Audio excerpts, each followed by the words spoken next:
Good afternoon, everybody. Welcome to our call. Congratulations to every single person. We have all had the biggest months ever, and how exciting is all of that? So I'm going to mute everybody, and then Tracy, you'll just unmute yourself. All right, so today we are going to be talking about grief. I know that grief is something that can be really hard during the holidays, and it can bring up a lot of memories and a lot of just emotion and all of the things. And so my guest is our very own Tracy Downing. Tracy is so much more than just a well-credentialed coach. She's had 15 years in clinical mental health, helping to develop and pilot and lead programs, as well as leading people in the workforce. She left behind the world of diagnosing and treating and fully stepped into her passion at seeing people really take control of their lives personally and professionally. She's a powerful coach. She has compassion and a ton of presence, empowering people to discover the heart of what's really going on. And she is equally passionate about educating on employee mental wellness, covering mental fitness and stress resilience and self-compassion, and most notably grief, which some of those things are just in direct alignment with everything that we do here at Amare. And so she became a certified grief recovery specialist when she was practicing as a counselor, and she saw a theme in her work that helped her to identify symptoms of loss, symptoms of heartache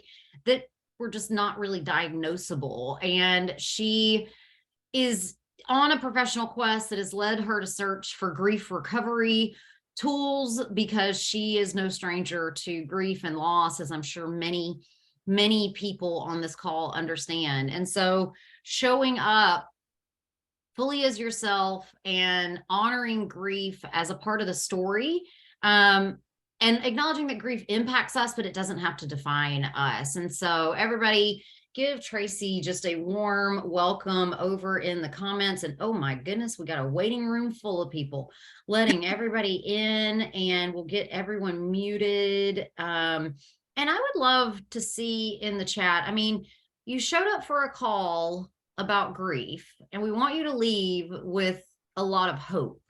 And so what currently is challenging, because you've got Tracy here, who's an extraordinary grief counselor, and we want to make sure that you get as much as you possibly can out of this meeting. So type in the chat anything that you specifically need or desire help with. So Tracy, let's dive in and just start us out by talking about what is grief? What does it mean?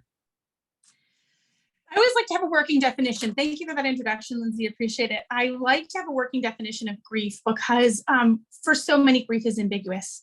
We talk about having mental health being somewhat taboo. And I like to say, if mental health is taboo, then grief is even further down the line. It's awkward and uncomfortable for people. So having a working definition gives people really a place to begin. And so grief is the normal, natural reaction to loss or change of any kind. So a change of any kind. I mean, it sounds like what you're saying is that there's a lot of different kinds of grief. Well, Lindsay, there's over 40 things we grieve in this life.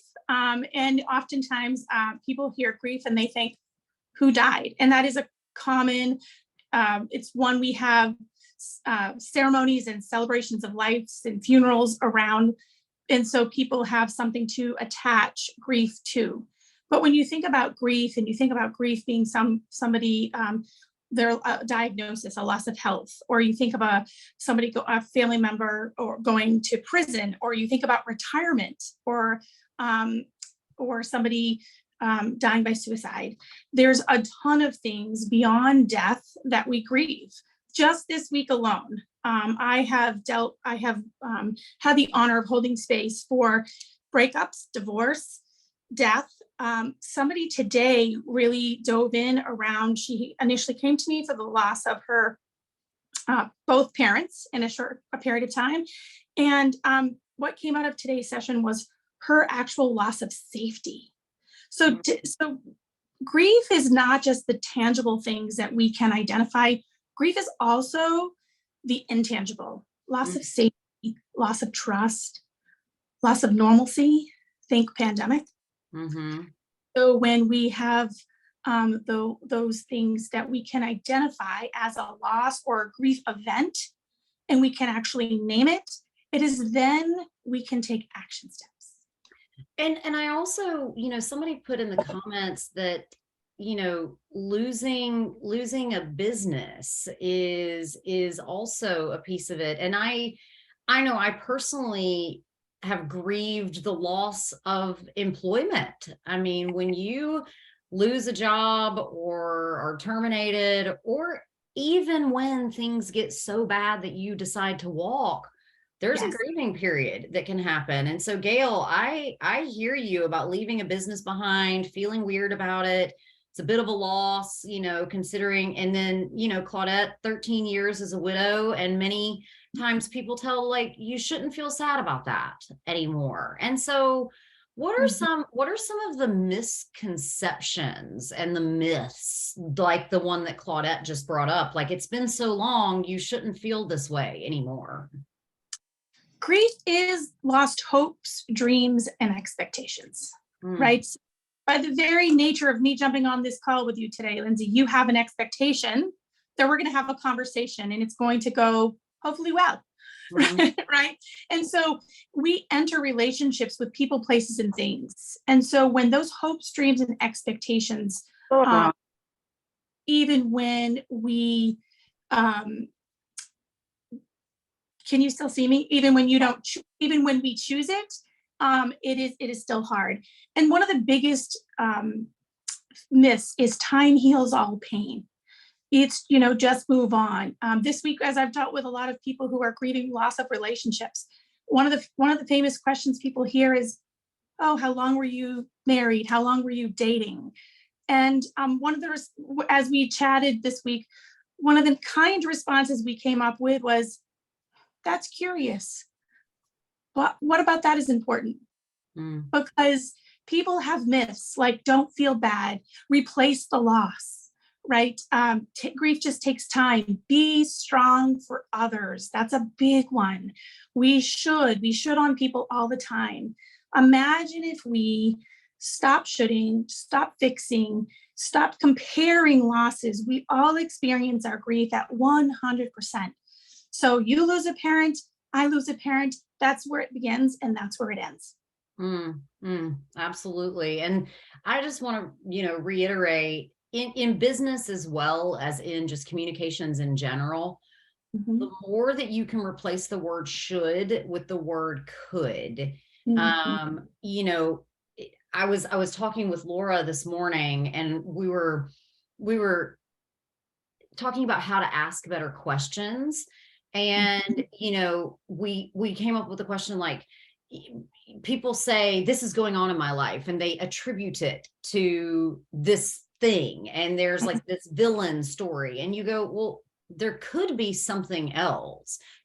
It could be a different outcome. It could be a different way. There could be a different truth here, versus telling people like, should you should be doing this, or you should be that. Could it be? I love it. It could be. Absolutely. Yeah, absolutely. So talk about the stages of grief. Oh, Lindsay, do you have all day? Yes, I do. I do. Go ahead. Take it away. Yes. So the stages of grief. So, as a person who is curious and who likes to research and likes to know things, the stages of grief are something I'm going to invite each one of you to throw away, to leave those behind, because they are ultimately not serving you, in my experience. And I'll say this, Elizabeth Kubler-Ross is who most people know about the stages of grief. However, Elizabeth Kubler-Ross designed the stages of death and dying. She did it in her psychiatry rotation during medical school as a result of anecdotally interviewing 200 people who she noted that in her rotations that people who were actively diagnosed with chronic or quickly dying illnesses were treated no different than anybody else. So she anecdotally interviewed these people and came up with 5 stages that people go through when they are diagnosed with a chronic or terminal illness. And leave it to the medical field to pick it up, transplant it, and call it grief. This was grief for a person who's diagnosed, not for the griever. And so as we seek to show up for others navigating grief, first we must know how, or even for others supporting others in grief, first we must know what it is that our heart desires when we navigated a loss. And when we try to put ourselves in boxes, oh, I haven't gotten to the anger stage yet, or, but my loss, I never had a chance to bargain, then we put ourselves in a box and we feel a little more isolated. So it sounds like what you're saying is that people don't march along in these like 12 steps of grief. But somebody mentioned in the comments, Jeanette says, I get angry when people ask me about the details of my sister's passing. And so talk to us about how we express grief, because she's expressing her grief as anger, but there have to be other manifestations of it. I mean, Jazzy, God bless you, she says, I'm just like struggling to get out of bed, Yes. People ask questions, sometimes because let's just say they're nosy. Other times they're curious. Other times it's awkward and they're sort of lost. What I like to say to people is to replace your "I'm sorry" for your loss and to say, I can only imagine what you're going through. Or to even say, I'm not sure what to say right now, but I want you to know I care. When people are getting curious and or nosy, to respond with, that's a curious question. I'm imagining there's something more you're wanting to know. And how do people respond when you shift that language? Like if somebody, let's just take Jeanette as a case example. Somebody comes and says, why did your sister die? How did she die? Tell me about that. And let's say that she responds with this, like, that's a curious question. What are you actually wanting to know? How do you find that people respond to that? Because I think they would be very disarmed by that question and very like jarred almost, Lindsay, it's not the job of the griever to care for people who are showing up to care for the griever. And so being able to disarm is a protective method so we can care for our own hearts when we are grieving. Okay. It's okay if another person feels disarmed because it's not the griever's job to care for the caregiver. So, all right, fine. So it's not our job to care for the other person, but we get into this situation where we get into people pleasing and this and that. And I guess my next question is, where do people go awry when it comes to grief? And they either feel like they have to take care of all the other people, or what are some other common mistakes that you think people make when they are grieving? Well, and that's just it. I think when we come back to the heart of the matter of what is grief, the normal natural reaction to loss or change of any kind. And when we think about grief as being the lost hopes, dreams, and expectations, it's really about presence. It's not to fix it. It's not to go away. Where we go awry is when we respond to grief from an intellectual place. And we want to know why, what, how, and we attempt to fix it. Where we really, for lack of, always or never, where we really can't or rarely go wrong is when we show up and we are present. As I say, when we show up and say, I'm here for tears. I'm not really sure what to say, but I'm here because I know that I can see that you're in pain, or I can only imagine that you're in pain. And being present, being versus doing. Mm, And I mean, everybody I feel like kind of gets twitchy when you talk about being versus Yes. doing. So how can we become better at just being? Yes. Recognizing that the lack of conversation, the lack of acknowledgement around grief, and the fact that there are so many grief events, by simply naming it. I'm wondering if this is grief, or when did you learn to grieve? Lindsay, I'll ask you, you'd have to, you don't have to share the incident, but can you remember the first time that you felt stifled when you were sad? Mm-hmm. Yeah, I mean,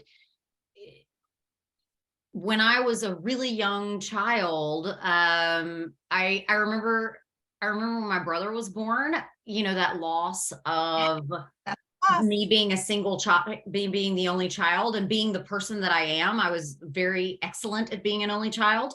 And then when my dad left, that was just like my whole world went sideways, and you don't know what to do. And in fact, my inability to process the traumas of my childhood led me first, when I was about 17 years old.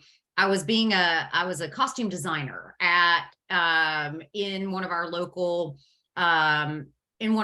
shows, and I could tell that the woman was scared to come and tell me that a hem had come out of her pants. And I was like, I don't want to be the person that makes other people scared. And that was the first time in my life that I was like, I am intentionally going to soften myself and be gentler on people.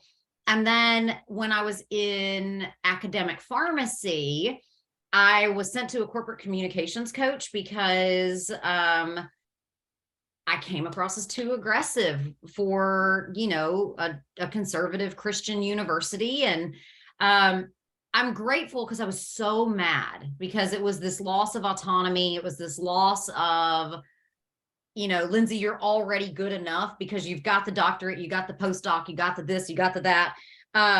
That feeling of like, I'm still inadequate was there. But you know what? It turned out to be one of the greatest blessings of my life, because I did everything that corporate coach told me to do. I read every book, did every assignment, all the things. But yeah, I remember being very stifled by those instances. And I've lost some very important contracts in my life that were almost like identifying that I identified myself with the work that I was doing. And that was hard. That was really, really tough.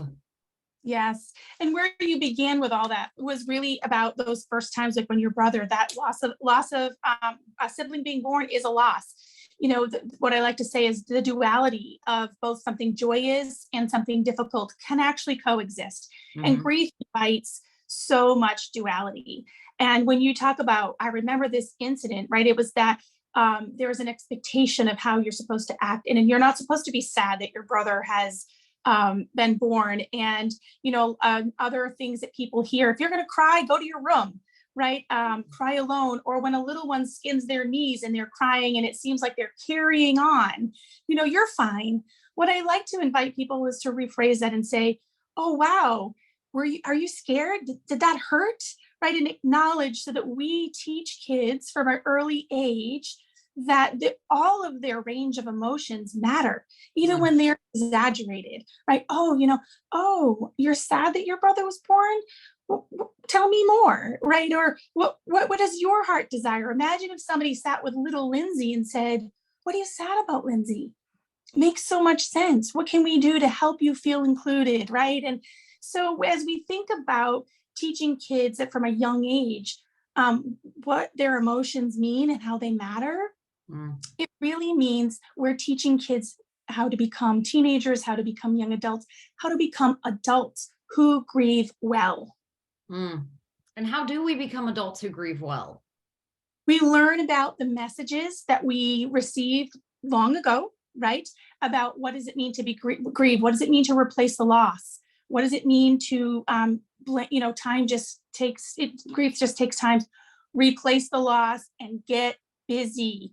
I'm just going to busy myself. I'm going to do this and I'm going to do that. And I'll say this, one of the things that seems to be a theme lately with the holidays often being associated with various religious practices, a lot of faith traditions have a tendency to, they mean well, but they, they're with Jesus, or they're with whoever now, or they're no longer suffering. And it's selfish to miss them because they're in a better place. And the duality of that also can exist. Somebody can be in a better place and your heart can be broken, because grief is about a broken heart. Yeah, exactly. Exactly. I mean, and talk about that. Talk about that a little bit more. Like, I don't want to call people by names, but I know people have experienced, who are on this call, have experienced a lot of loss where, yes, clearly the suffering has ended, but my suffering is just beginning, Yes, yes. And that is where we talk about no two losses can be compared, right? Two people can lose a parent, two people can lose a friend, right? Siblings can lose a parent. And it's just that.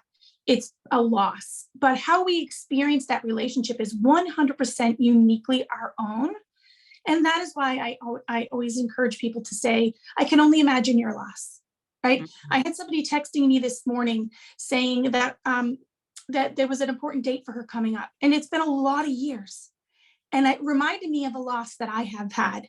And so how I responded was, I know what it was like for me to feel X, Y, and Z. I can only imagine what it's like for you and the length of time that is endured. Mm-hmm. And I didn't need to fix it. I didn't need to make it better. I didn't need to give her a solution. I saw her heart. Mm-hmm. So that being in that heart, it's getting familiar, it's getting comfortable with being in that heart space, and recognizing that our heart has 5 times greater electrical magnetic field than the brain. Mm-hmm. And our heart knows what it desires. And so checking in with the heart, putting the right hand over the heart, and then holding your right hand with your left hand and saying, what does my heart desire? Our hearts tell us what they desire.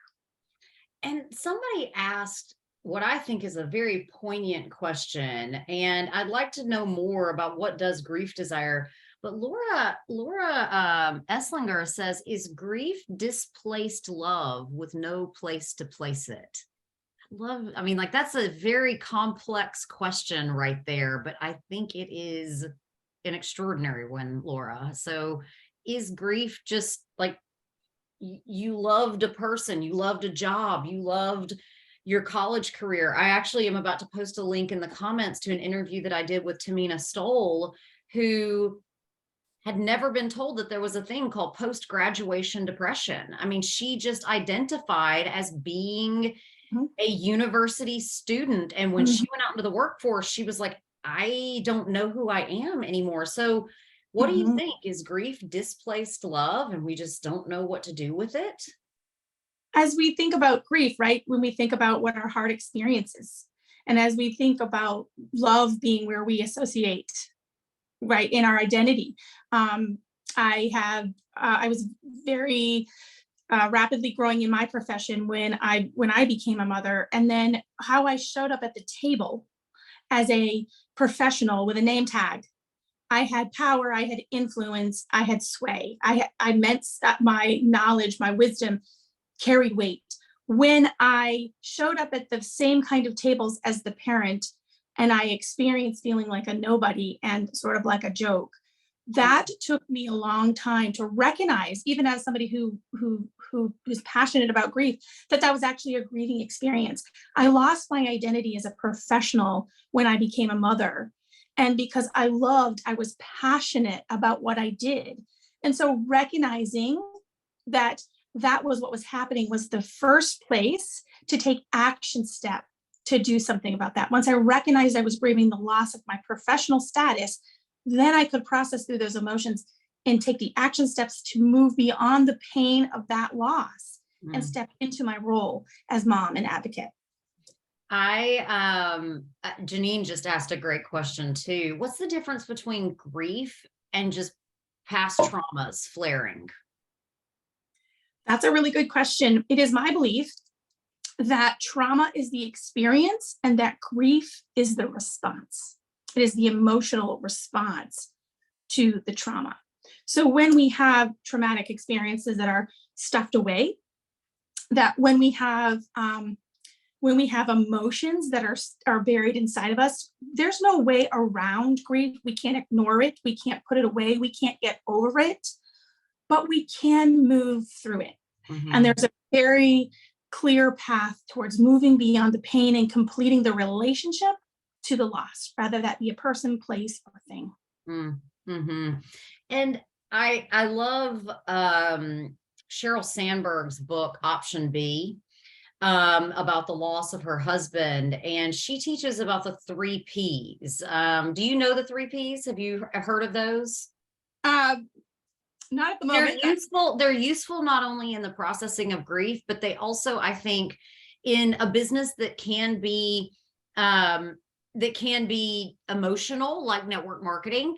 The 3 Ps can really help you there. And so Sheryl Sandberg writes that the 3 Ps that prevent us from overcoming traumas, right? Like the loss of a trauma. The first one is pervasiveness, where we tell ourselves everything is horrible. And the second one is persistence, like everything is horrible and it will always be horrible. And then the third thing is personalization, which is, and it's my fault, it's horrible. And I could see that being just false stories that people tell themselves after a divorce, after a child becomes a drug addict, after a child gets arrested, after a spouse has a drunk driving accident. Like, what are some other ways that you think people get into patterns of disordered thinking about their trauma and their grief? Good question, Lindsay. I'm as a coach, former clinical counselor, right? I take a lot of pride in walking the line and not going over into that clinical space in the diagnostic field, because I really honor the field of coaching. But I'll answer that ever so slightly. I think the disordered thinking comes as a result of the black and white, right or wrong, good or bad, right? So, the pervasiveness, the persistence, and the personal blame is what we call in the grief world more about enshrinement and bewilderment. Somebody who's passed, or some former spouse that came up this week, dealing with somebody it's 5 years post-divorce, and people want to make her former spouse the villain. And she said, it's always, that's where I get stuck, because I don't need him to be the villain. What I need for them to see my pain. Right. And so when we do this enshrinement or this bewilderment, when somebody is all wonderful or all bad, that leads us into those Ps. And when we get into that place, it's my fault, it becomes, what about this fault? What did I desire to be different, better, more? So once again, I come back to the idea of action steps. It's not that we get over grief, but there is a way to move beyond the pain and complete the emotional relationships. And so how we do that is by being able to name the emotion, name that it's grief, that it was a grief event, be able to kind of create a timeline around that, to be able to think about, I'm going to give a big word that can be real hard. So everybody ground yourselves. Forgiveness. When I say forgiveness, what I'm talking about is actually acceptance. Now, forgiveness is not that you condone that what somebody did was okay, or that you accept it. What forgiveness is acceptance, is reality as it is. It happened. I don't have to like it. I don't have to agree with it, but it happened. And when we recognize that a relationship that's incomplete, rather it be a death, a divorce, a loss of a job, or all the other 40 plus things, we get to think about, what am I sorry for? What was my part, right? What can I do different? What could I do? I wish I had done different, better, more. Also, what can I forgive the other person for? And finally, what are the significant emotional Oftentimes, the famous one we know when somebody's passed, I wish I had told them I loved them more. I mean, it's that nobody gets to the end of their life and on their deathbed, you know, you ask people, what are your biggest regrets for your life? And it's never, I regret not having enough cars. I didn't have enough. I didn't spend enough time with the people. And that whole thing of, you know, grieving even unto death, about like, oh, why did I work so hard?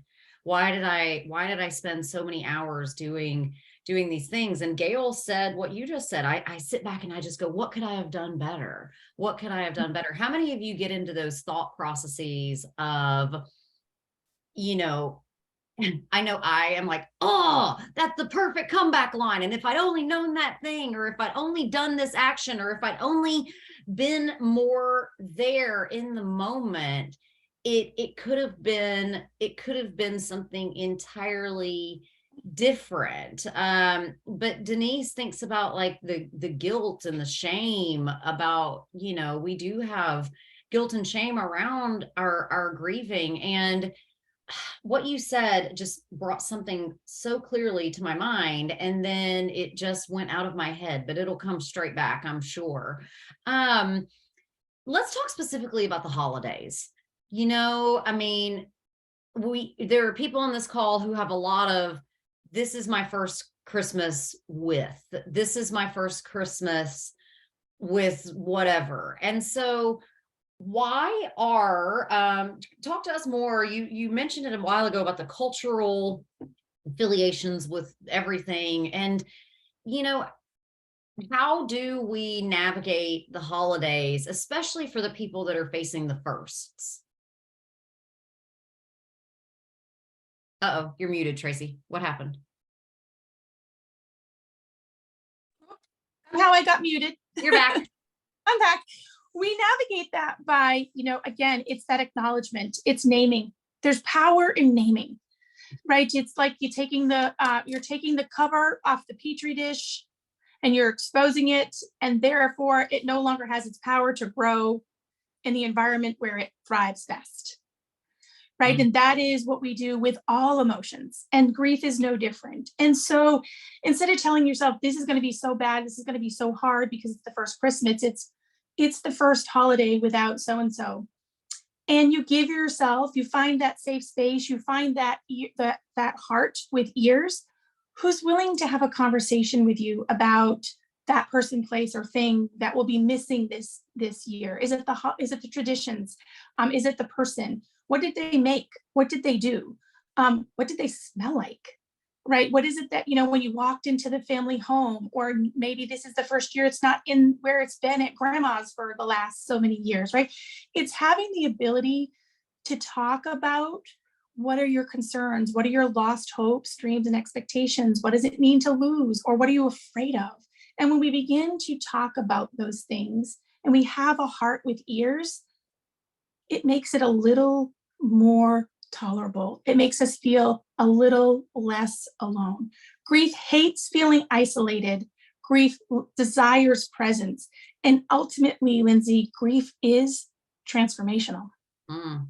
So talk to us about, family dynamics are nutty, you know what I mean? And so it's not just like, oh, this is the first year without this person who has passed away, but what if people have family members who just either stir the pot, or are bringing alcoholism to Christmas dinner, or are, you know, there are a lot of people that, you know, we've been talking about grief as the loss, but then there's also just like that, good grief, why are you dishing this out? And so when we're around people who are borderline abusive, and cause us to experience grief because this person hijacked the family dinner once again, how do we navigate that in real time?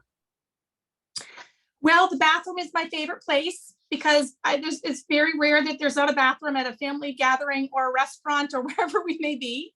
And so getting yourself to that safe spot, so you're out of that direct energy exchange. Going ahead and placing your hand on your heart and checking in with, what is my heart desire right now? Noticing judgment. I can't do that. That would be right. That would be wrong. That would upset so-and-so. And checking in with what is your own heart desire. But even before that, what I would say is this: what are your guidelines going in? Define, what is it that I need for this Christmas to be okay? What is it for me that I need for this Christmas? Okay, well, if Uncle Chris comes with his bottle, I'm just going to let people know I'm here and I'm going to eat dinner. But if Uncle Chris's language starts to, or whatever Uncle Chris does, just let you know I'll be leaving. Well, there's no need to leave. I know there's no need to leave, but that's what I'll be doing to care for myself this holiday season. It is not our job to care for other people. Mm-hmm. Identifying those boundaries beforehand. If you have that significant other, that family member that you can say, just so you know, this holiday season, for whatever reason, feels a little harder, so I'm going to be doing some things to take care of myself. Then you have that point person as well. Mm-hmm. I just read Jenna's comment about, I have family that stir the pot around our infertility, and it's frustrating and discouraging. And Anita is a better person than I am, because she responded, I can't imagine how you feel. My gut reaction was like, well, they're assholes. Like, they're jerks, and like, stay out of my business. It's not your business. But I think that is something that we do to ourselves, not only in grief situations, but also in business.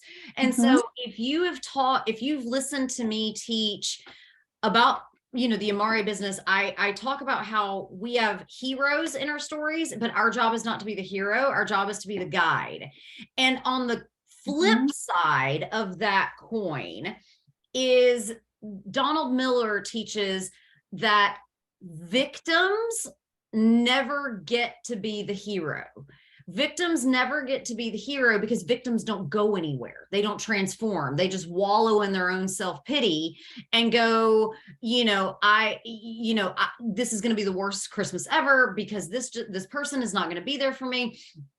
I'm having a terrible month in my business because it's somebody else's fault. And when we get into that victim and villain mentality, when you're constantly looking outward for who is the villain, what you're actually doing is forgetting that you're the guide in the story, and you're becoming the false hero who will never be the center of the story, because the victim is in the same place at the end of the novel that they were at the beginning of the novel, right? So that victim and villain mentality, we can't get into it. Uncle Chris is not a villain because he gets drunk and starts cussing at family dinner.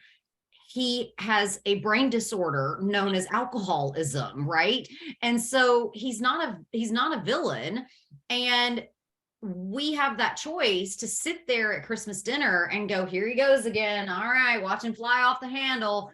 Da da da da da. But then you're just victimizing yourself, and you're saying, oh, can't leave, family party. Versus what you did was you made yourself the hero in the story and said, if Uncle Chris starts popping off at the mouth, I'm out. I don't care if we haven't opened presents yet, right? But we don't have to have control over all of these situations. And so we have about 20 minutes left. Please, viewers, continue to type in the chat. I love how lively the chat is and how honestly meaningful this conversation is.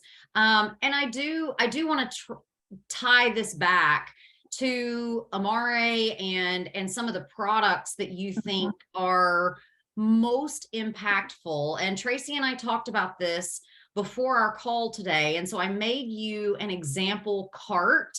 And so I'd love for us to talk first about the products, and then how we can turn a conversation about grief into a conversation about Amare without becoming just, that could go real slime ball real fast. But let's talk about how we don't do that. And so if anybody listening wants to duplicate this cart, be sure that you are including your enroll your enroll DEC code in there as well. So talk to us about, why did you choose the products that you chose? So we've got Happy Juice, we've got Sleep Plus, we've got either Mood or Kids Mood Plus. I have some thoughts on which one I pick in which instances, and I'd love to hear your thoughts too. And then the other supplement that you mentioned is what I believe is the unsung hero of the entire product line, which is Menta Heart. So why those products? So thank you. And it's why I thought it was such an appropriate topic, because we are the mental wellness company, and grief, grief is an emotion that is experienced. It's an event. And so if we're thinking about stress, grief brings about, you could almost say it's a stress event, and the amount of stress that happens. And when we think about the amount, when we are grieving and we're going, our heart, right? The gut brain heart axis, our heart is the brain, the emotion brain, where we have our feelings, right? And so if we're going to be checking in with our heart, and our feelings, our emotions actually inform our thoughts, then we need to be caring, literally physically caring for our heart. Mm-hmm.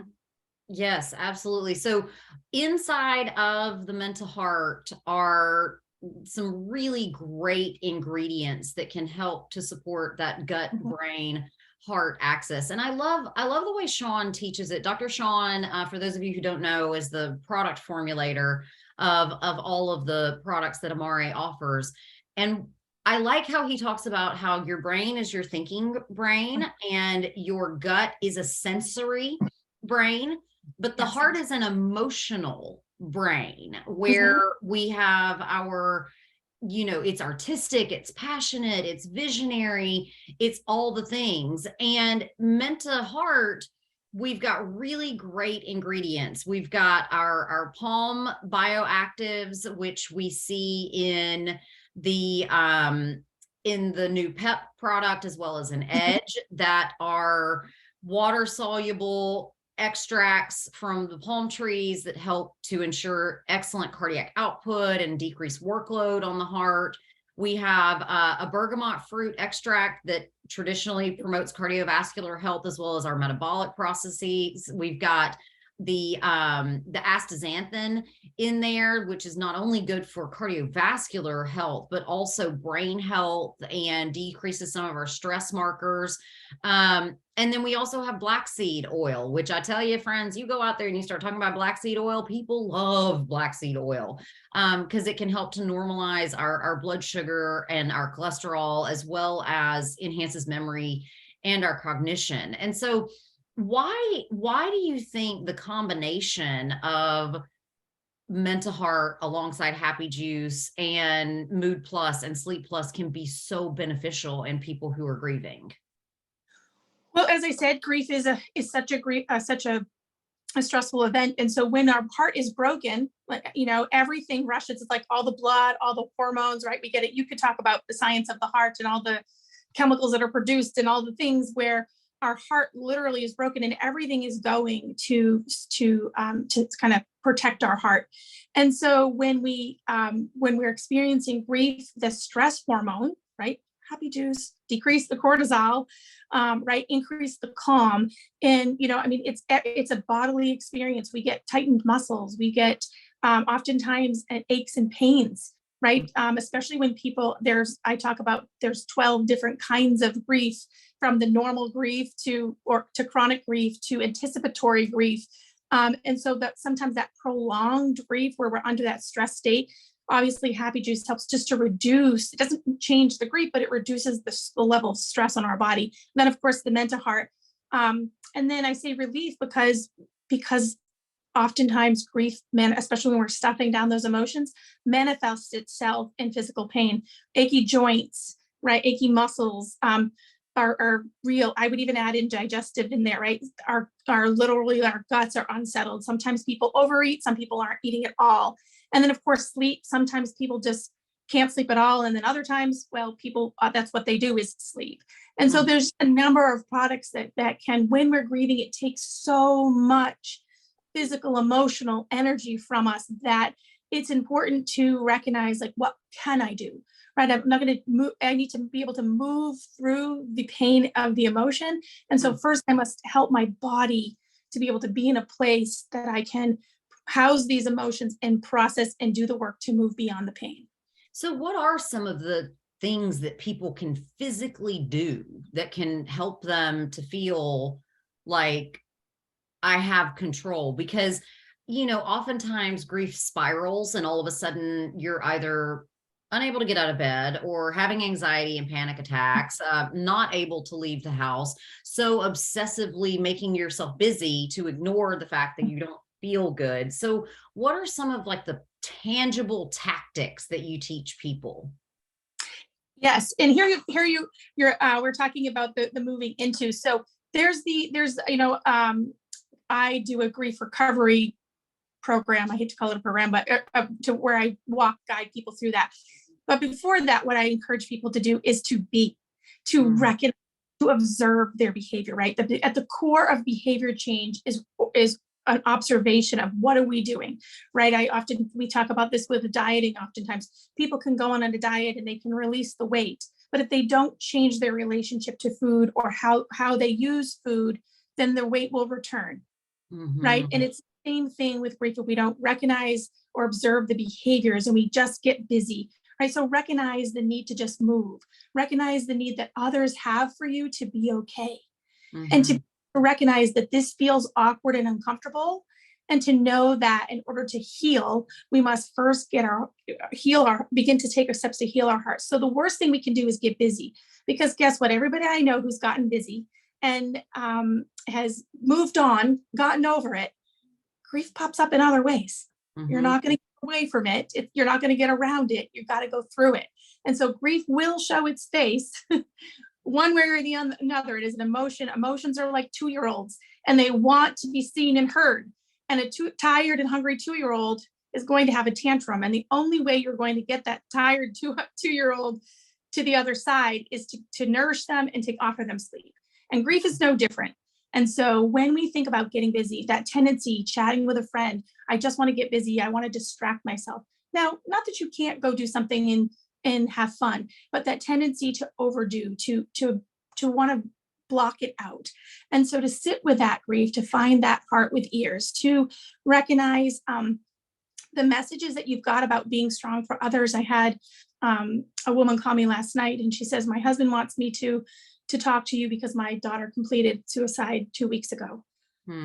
And she said, he wants me to do this. And everything she said was he.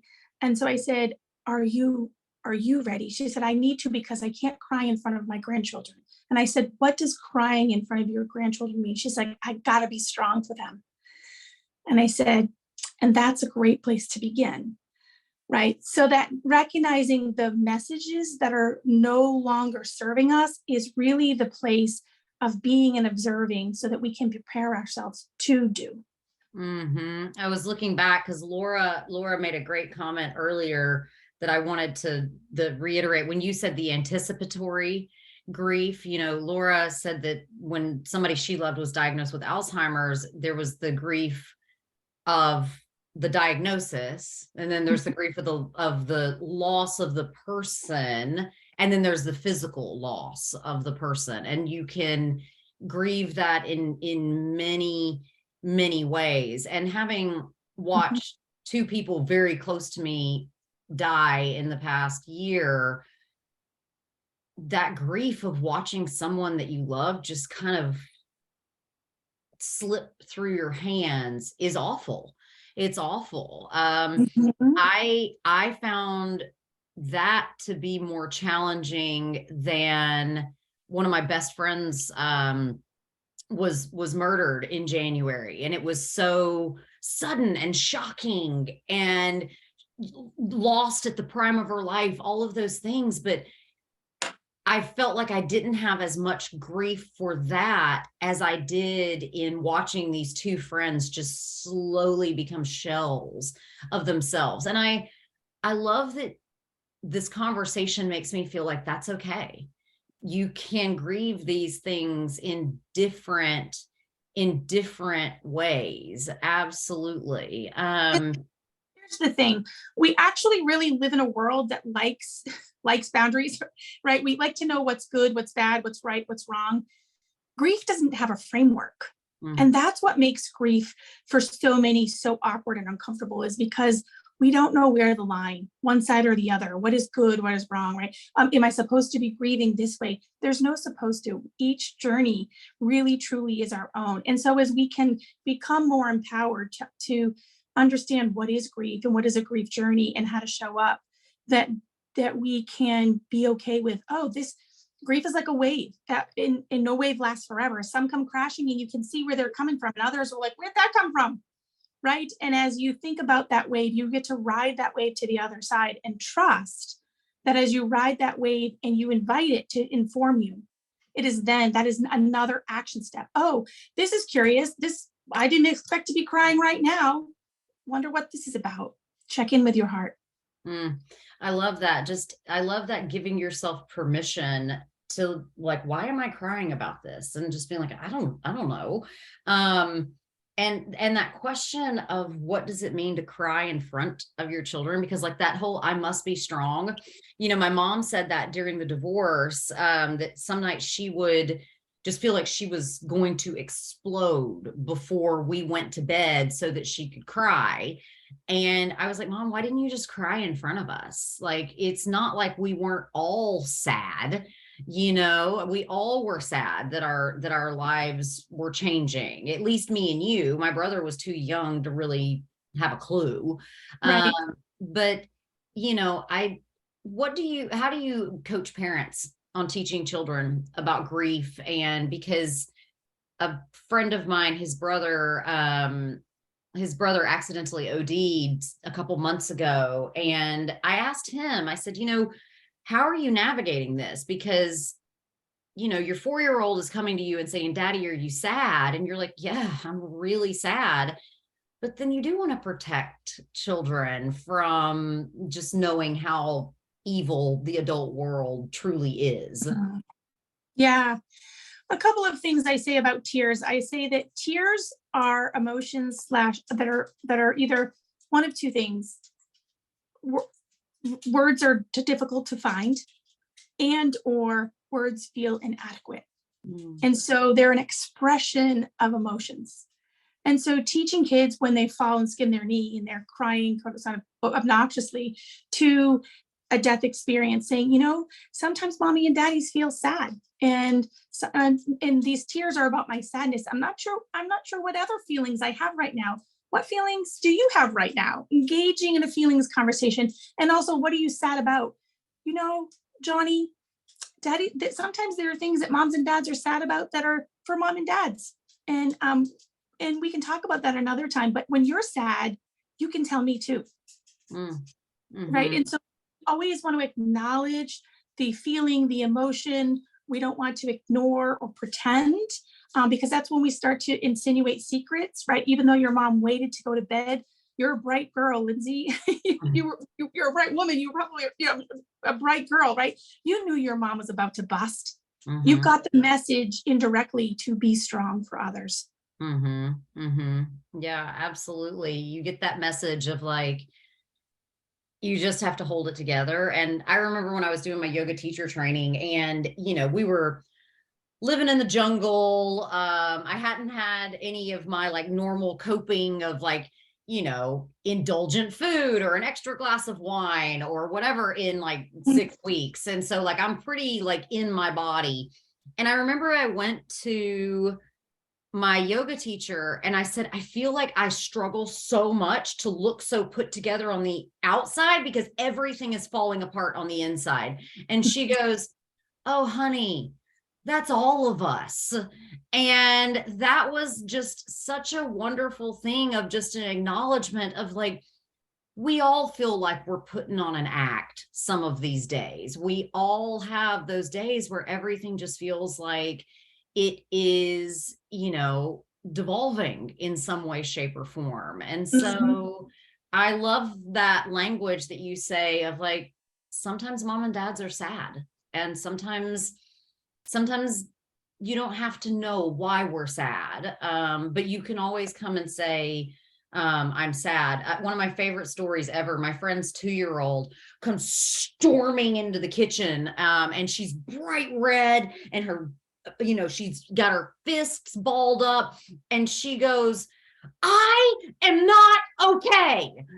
And her mom was like, great, what's happening? Tell me more. What's going on? Like, that's an okay way to feel, is to not feel okay. And so any final thoughts, anything else that you'd like to add that I didn't mention so far? Well, as I said, there's so many things to say about grief. What I want people to know is really to lose the language of good, bad, right, or wrong. And to really no victims, no villains. Yes. Yeah, to check in, to recognize that only your journey is uniquely yours. And so rather somebody says, you should be over it, or you need to get over it, that you can say for you or to you, or I could say that's maybe the way you do it, but for me, it's different. And so remembering that nobody can control how we feel, we're in control of our emotions, just like we can't control other people. So get back in your body, check in with your heart. I told, I was talking to a member of the military, she's about to retire. And she's pretty high ranking yesterday. And we were talking, and I said, I'm going to send you a sling, and I'm going to have you attach your hand to your heart and just keep it there for the next 7 days, right? Just so you keep checking in and checking with your heart. It is not, your heart is not bad. It has something to inform you of. So just checking with your heart, notice the judgment and notice the shoulds, and choose to lean into self-compassion, right? Everybody suffers. Lean into that self-compassion and say, what would I say to Tracy? If Tracy was my BFF, what would I say to Tracy? And if I wouldn't say it to Tracy, what makes it okay to say it to me? Yeah, absolutely. So I just interviewed a very influential Columbia business professor yesterday. His name was Sri Kumar Rao, and he teaches ancient wisdom applied to the modern life. And he told a great story. It's a Buddhist tale where the Buddha is sitting there with his protege, and the Buddha looks at him and says, if I were to shoot you with an arrow, would it hurt? And the guy's like, yeah, of course it would hurt if you shot me with an arrow. And then he says, if I were to shoot you in the exact same spot again with a second arrow, wouldn't it hurt even more? And the protege is like, yeah, of course it would hurt even more. And the Buddha says, then why shoot the second arrow? And at first you're like, that doesn't really make any sense. But then he said, let me tell you how this looks in the modern world. A woman meets a gentleman on a dating app and is so excited to go to dinner with him. And 15 minutes into the dinner, he stands up, throws down his napkin, and says, I'm not interested in this. And she calls her friend, and her friend is like, well, why would they want to be with you? Your thighs are too big. You don't make enough money. You're not pretty enough. You're not this, that, and the other. And our gut reaction is like, what a terrible friend. But the fact of the matter is, we shoot that second arrow at ourselves all of the time. So, friends, we invite you to join a community where you are welcome however you show up. If you're sad, you get to be sad. If you are grieving, you get to be grieving. If you are joyful, you get to be joyful. And we're here to support you. One of the things I love the most about network marketing is it's actually people going through real life together in a way that is distinctly different than the way it's done in the corporate world. And I would love for you to talk to the person that invited you here today. If you are grieving, if you know someone who is grieving, don't make it about like, hey, try these supplements. But you do want to say, look, I see your grief, and I know that there are ways out there that we can take some tangible action in your life to reduce your cortisol, get some better sleep, get some better, get some tools and tactics for when you are feeling down. And go talk to the person that invited you. friends that are already here that are leaders with us, here is the cart that Tracy and I covered today with all the codes loaded in that you can duplicate and share. And if you are someone who is growing a downline and you're like, I don't know why this is not working for me, I encourage you right now, everybody grab your phone, turn on your cameras, and we'll take a photo and you can post a photo. And then after that, I want you to go into your stories and just say, I was just in this amazing call about grief and I feel so much better. And it was with my colleagues, it was with my friends that I hang out with at Amare, and just say, ask people, are you grieving? Are you dreading the holidays? There are a lot of people who are going to say yes. So everybody get the cameras ready. If you got a happy juice, show it to the camera. Make some hearts. Love you guys. Oh, perfect. All right. We will see you guys same time, same place, same link. Next week, we are going to be talking about avoiding the holiday pounds. If you are in my WhatsApp thread, or I don't know if it's been moved over to Facebook yet, but we do have our December social media calendar going up, and we are going to be focused on getting people prepared for weight loss in January, because as Laura Evans so brilliantly said the other day, people love procrastinating, and the thing they love procrastinating about the most is weight loss. So we want to get them prepared to procrastinate for 3 weeks until January, when we're all going to be talking about weight loss. So we will see you all next week. Invite a friend. Don't show up alone. It's better with people. Love you guys.